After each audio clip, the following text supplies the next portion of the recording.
There are many aspects that people don't consider when booking flights. I would like to briefly summarize in this video what are those differences that characterize the trip of the one who wants to travel and the other one that wants to be on holiday. I would like to do so by telling you about my latest trip, the most exhausting I ever had, a month exploring Mexico. So, let's begin with the first aspect that many people underestimate.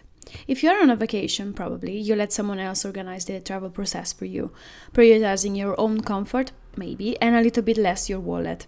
Your main goal would be to relax, and we all know how stressful it is to book flights, checking connections, etc. I'm a student, and although I worked for more than a year to be able to save enough money to go to Mexico, my main interest when organizing any kind of trip is for it to be not expensive. I searched everything by my own, checking an infinite number of possibilities, and ended up paying 500 euros per flight. Round trip. If you're curious to know more about this, let me know in the comment section and I will do a specific video about it. So let me tell you about my amazing experience traveling to Mexico City. I departed with the bus from Milan, direction Frankfurt Airport, 11 hours in the bus. I was going there to meet my friend because this way we could travel together. Heidelberg. Bus delayed 1 hour and 30 minutes, but no problem. I still had 4 hours by myself in the airport of Frankfurt to wait. First flight, Frankfurt-Amsterdam. We board, we are ready to take off, but no. The company lost their time slot for flying and the only possible reschedule was after 2 hours and a half, in which we stayed inside the aircraft doing absolutely nothing and worrying about the fact that we will arrive in Amsterdam exactly 40 minutes before our extra European flight to Mexico City, passing through security and passport control again. And you know what Amsterdam is, right? If you don't know, trust me, you don't want to know. Anyways, I managed to brush my teeth in Amsterdam and we managed to board in time and everything went fine, but I lost 3 years of my life just for stressing.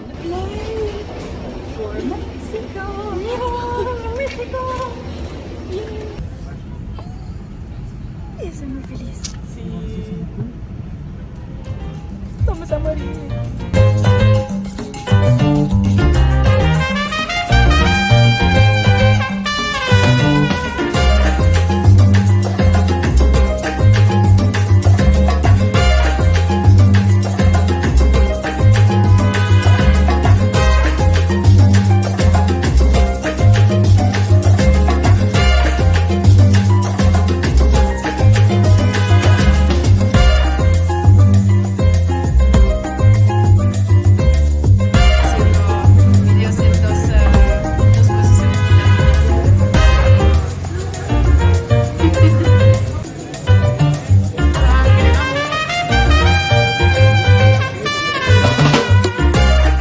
Second thing, and here we come to the heart of this video, usually vacation lasts 1 week, 2 weeks maximum, and as I already said, you prioritize the relaxation, while if you are an explorer, you'll be having fun first. You'll be trying to do as much as you can out of your days, and this is not relaxing at all.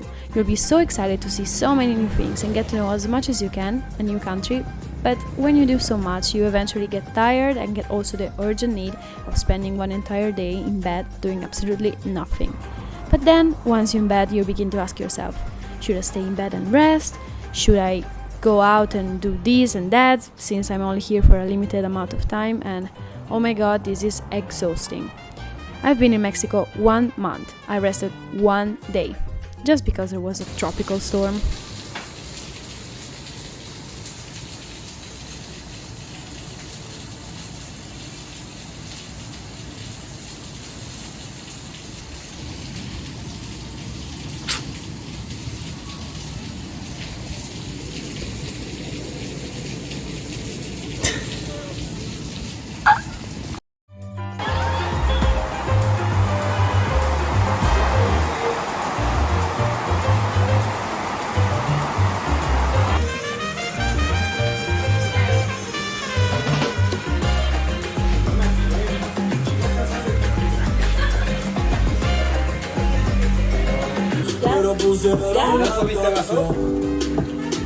Subimos uno.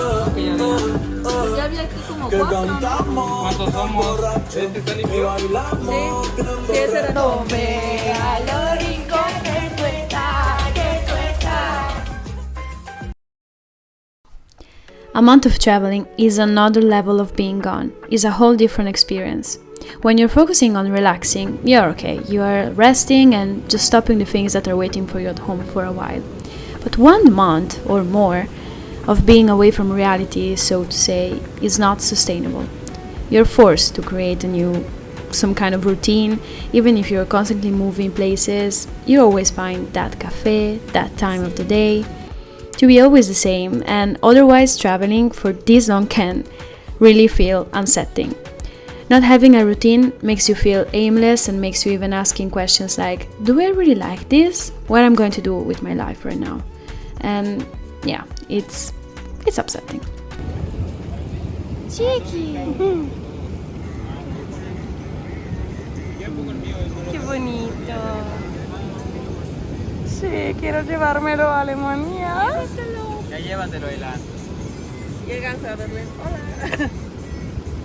Ya queríamos si vamos a vivir juntas coger un gato las dos. Le vamos a ¿Y qué mejor que un gato? Le vamos a llamar a Acapulco. Sí.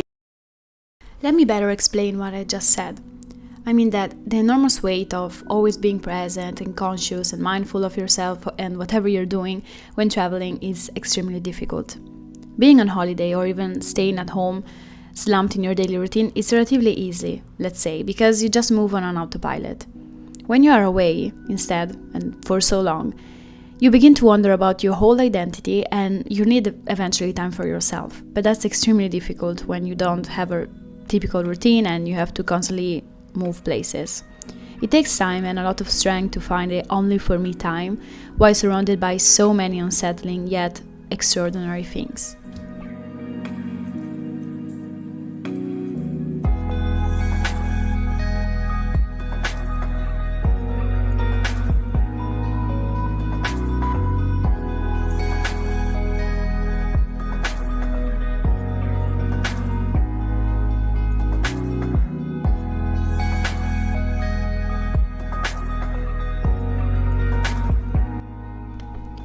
Regardless of whether you are traveling or being on a holiday, your life never stops.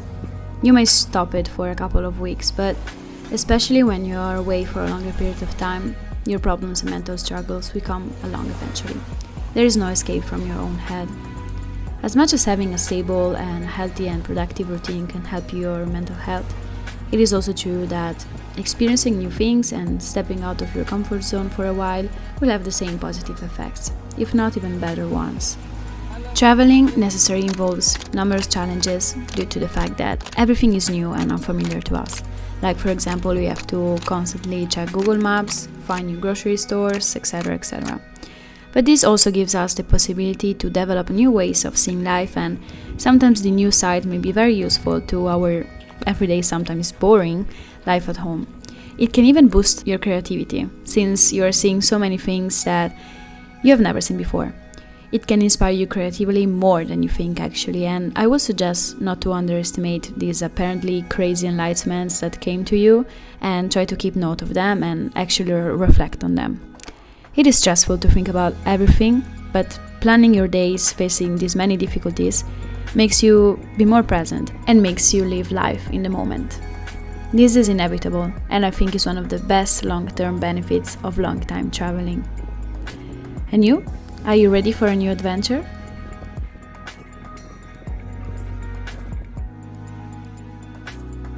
I would really appreciate if you would like to support my channel by liking this video and maybe subscribe to my channel.